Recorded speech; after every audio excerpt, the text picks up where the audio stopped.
So here's the M127 and in almost ready to start condition. I'll just modify a few minor things since, like I said, it's just too cold for me to keep the garage open and stuff. Now I got two heaters going just to spend a little bit of time here. What I will do, I will finish some, like modify some wiring, maybe not modify, improve on some wiring here and stuff. For example, what I got left here to do is the breather pipe on top. I did pick up, I'm going to show you, I did pick up a pipe here. Okay, my original one is just rusted inside and stuff. I was gonna clean it and use it, but it's got, as soon as I start cleaning it, it's got holes in it and stuff. So I got a new piece I was gonna bend, but then when I measure it, it's actually, the new piece is actually, I kind of eyeballed it, but it's 16 millimeters instead of 15, which is not really a huge deal because then the rubber connectors go on it, so you can just stretch that. But the thing is, the wall is too thick. The camera is not picking up. Yeah, the wall is too thick, so it's very hard to bend. I did attempt, I tried one, and I'm not happy with the results. So what I will do, I will just get another pipe with a thinner wall, and I think this will kill two birds with one stone, because with the thinner wall I probably gonna go down in size, in overall size, and hit that 15 millimeter OD. So that's gonna resolve this for now. Anyway, this is not holding me up for now, because what's happening here, I used the PEX pipe. You know what, for a short run, this is perfectly fine. As you can see here, I ran the hose to the PEX pipe, and then PEX pipe will go into that elbow that goes on top and stuff. So that's going to be okay for initial startup, unless of course I get the proper pipe and I can bend it and prep it before that. Then another thing that I want to do here is run the secondary wire from the alternator. As you can see, I only have the exciter wire and the charge wire, single charge wire. I already cut the second one that will go, the second charge wire that will go directly to the battery. This one is going through the starter. It's hooked up here. I don't know if I can get that.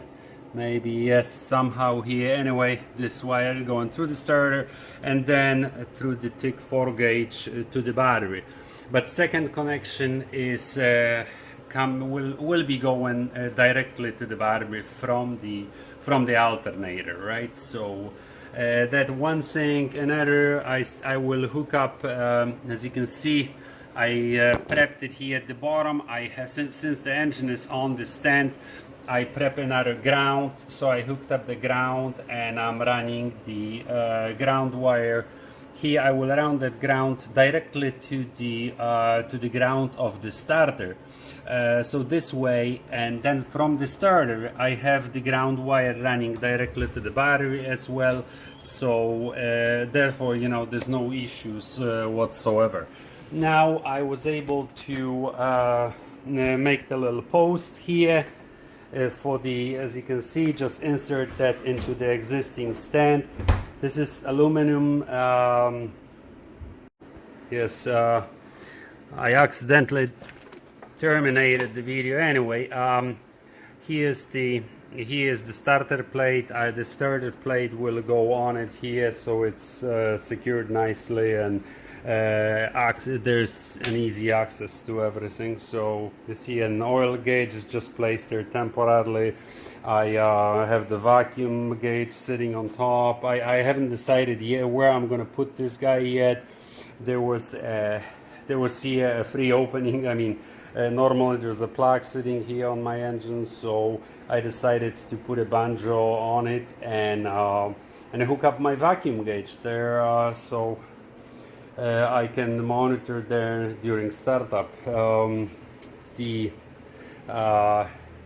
linkage, my brand spanking new linkage. I don't know how well you can see it. I made it all myself, on the budget as well. There's a video on it somewhere.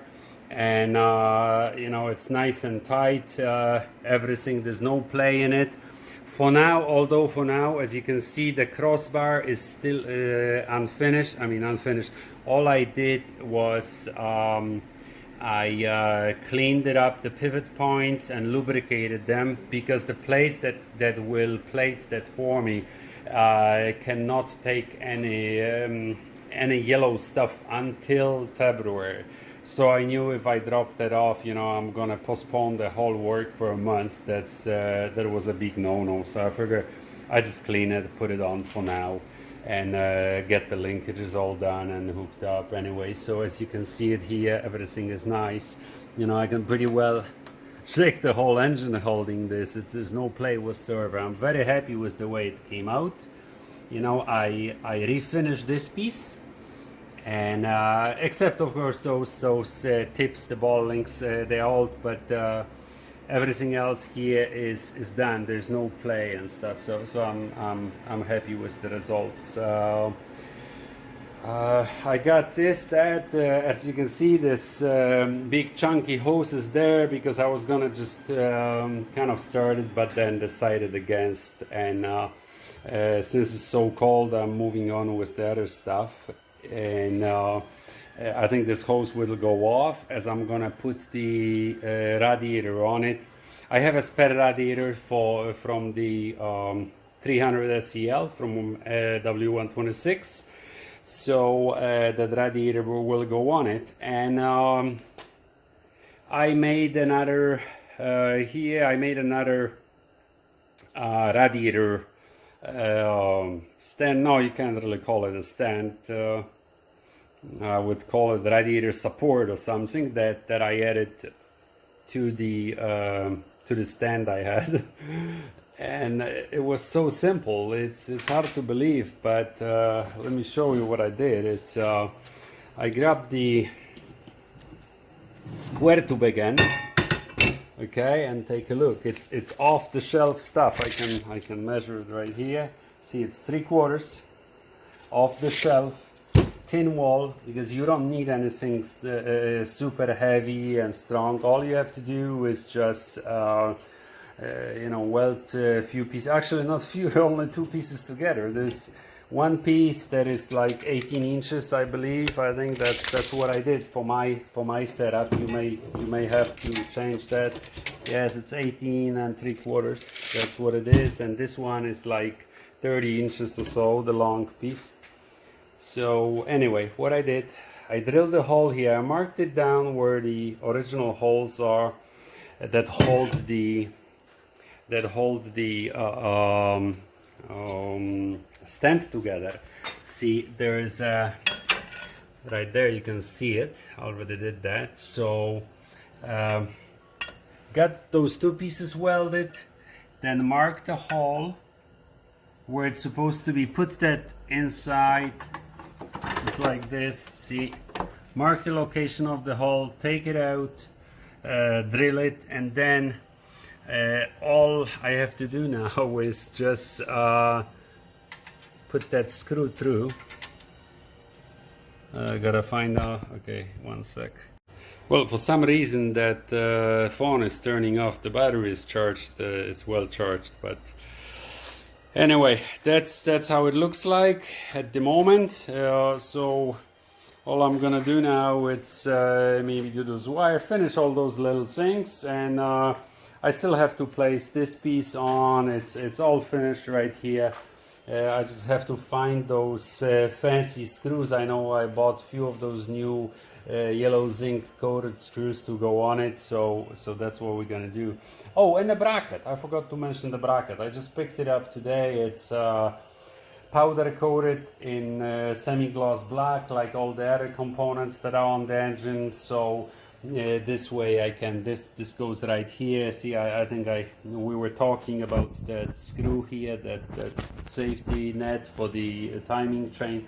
That's one of the attachment points for the brackets. So I'm gonna put that on, and that's it. I don't think I have to make the video out of, you know, putting the screw in there. It's not that exciting, I guess. Well, anyway, that's it for now, and I hope next time I'm gonna show you this stuff. I'm gonna have the radiator up front here, and the engine's gonna be running as soon as the warmer weather comes in.